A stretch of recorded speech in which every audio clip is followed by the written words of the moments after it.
السلام علیکم ورحمۃ اللہ وبرکاتہ۔ معجزہ اور کرامت برحق ہے۔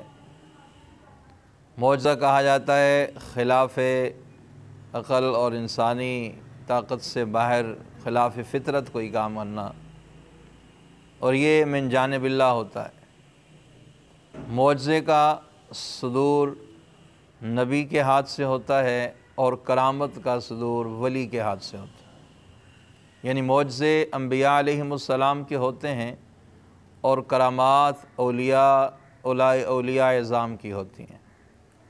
تو معجزے کا برپا ہونا بھی برحق ہے اور کسی ولی کے ہاتھ سے کرامت کا ظاہر ہونا بھی برحق ہے۔ اس پر کوئی دوسری بات نہیں، اس پہ کوئی دوسرا کلام نہیں۔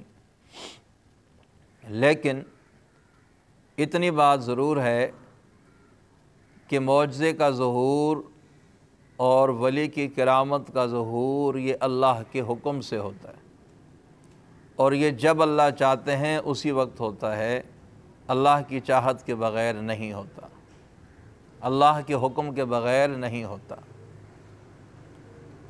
نبی اور ولی اپنی مرضی سے ان کے ہاتھ سے معجزے اور کرامت کا ظہور نہیں ہوتا۔ دیکھیں حضرت عیسیٰ علیہ السلام کے معجزات کا قرآن کریم میں ذکر ہے۔ وَنَبِّئُكُم بِمَا تَأْكُلُونَ وَمَا تَدَّخِرُونَ، کہ تم گھر میں کیا کھا کے آئے ہو، گھر میں کیا جمع کر کے آئے ہو۔ اور اُبْرِئُ الْأَكْمَحَ وَالْأَبْرَصَ وَأُحْيِي الْمَوْتَى، کہ میں مادرزاد نابینے کو ٹھیک کر دیتا ہوں، برص کی بیماری والوں کو ٹھیک کرتا ہوں، مردوں کو زندہ کرتا ہوں۔ آگے لفظ ہیں بِإِذْنِ اللہ، اللہ کے حکم سے، یعنی مردوں کا زندہ ہونا، مادرزاد نبینے کا ٹھیک ہو جانا، برص جذام کی بیماری والے کا تندرست ہو جانا، مردوں کا زندہ ہو جانا۔ عیسیٰ علیہ السلام فرما رہے ہیں یہ میں نہیں کرتا، بِإِذْنِ اللہ، یہ اللہ کے حکم سے ہوتے ہیں۔ تو معلوم ہوا کہ معجزے میں اور کرامت میں بظاہر ہاتھ نبی اور ولی کا نظر آتا ہے، لیکن حقیقت میں قرآن و حدیث کی روشنی میں یہ الفاظ بتا رہے ہیں کہ اس کے پیچھے طاقت اللہ تعالیٰ کی ہوتی ہے۔ کوئی بندہ، کوئی ولی جب چاہے اپنے مرضی سے کرامت کا ظہور نہیں کر سکتا۔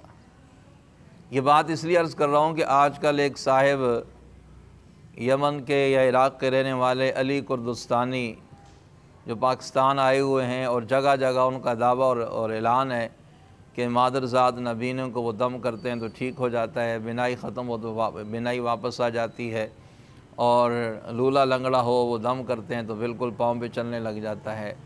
بھئی پہلی بات تو یہ ہے کہ ٹھیک ہے کرامت اولیاء کی برحق ہے، لیکن یوں کیمرے کے سامنے اور ویڈیو بناتے ہوئے کیمرے کے سامنے یکدم ٹھیک ہو جانا، یہ اس طرح نہیں ہوتی۔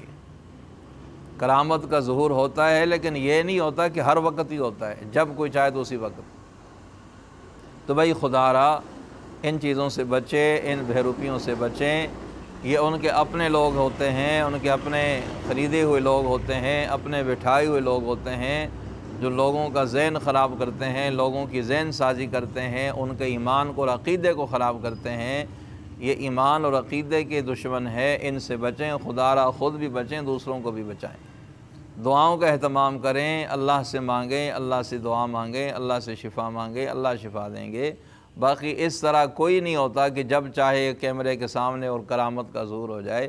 کرامت کا ظاہر ہونا اور کرامت کا ہونا برحق ہے، لیکن یہ اللہ کے حکم سے ہوتا ہے۔ یہ ہر وقت نہیں ہوتا، جب اللہ چاہتے ہیں اس وقت ہوتا ہے۔ اس لیے اتنی سی بات ذہن میں سمجھ لیں۔ کوئی لوگ کہہ دیتے ہیں جی یہ ولیوں کی کرامتوں کو نہیں مانتے، اولیاء کی کرامات کے منکر ہیں۔ اولیاء کی کرامتوں کا کوئی منکر نہیں ہے، لیکن اس قسم کے جو ولی ہیں ان کی کوئی کرامت نہیں ہوتی۔ یہ صرف ایک آنکھوں کا دھوکہ ہے، شعبدہ بازی ہے، جس کا حقیقت سے کوئی تعلق نہیں۔ معجزات برحق ہیں، نبیوں کے ہاتھ پر بھی ہوئے، اور کرامات برحق ہیں، اولیاء اللہ کے ہاتھ پر ہوئی ہیں، لیکن یہ نہیں ہوتا کہ جب کوئی چاہے کیمرے کے سامنے کوئی چیز کر دکھائے یہ اللہ کے حکم سے ہوتی ہے۔ اب اسے پتہ ہوگا کہ یوں کروں گا تو یوں ہو جائے گا، یہ صرف دھوکہ اور فریب ہے۔ اللہ پاک مجھے اور آپ سب کو سمجھنے کی اور عمل کرنے کی توفیق عطا فرمائے۔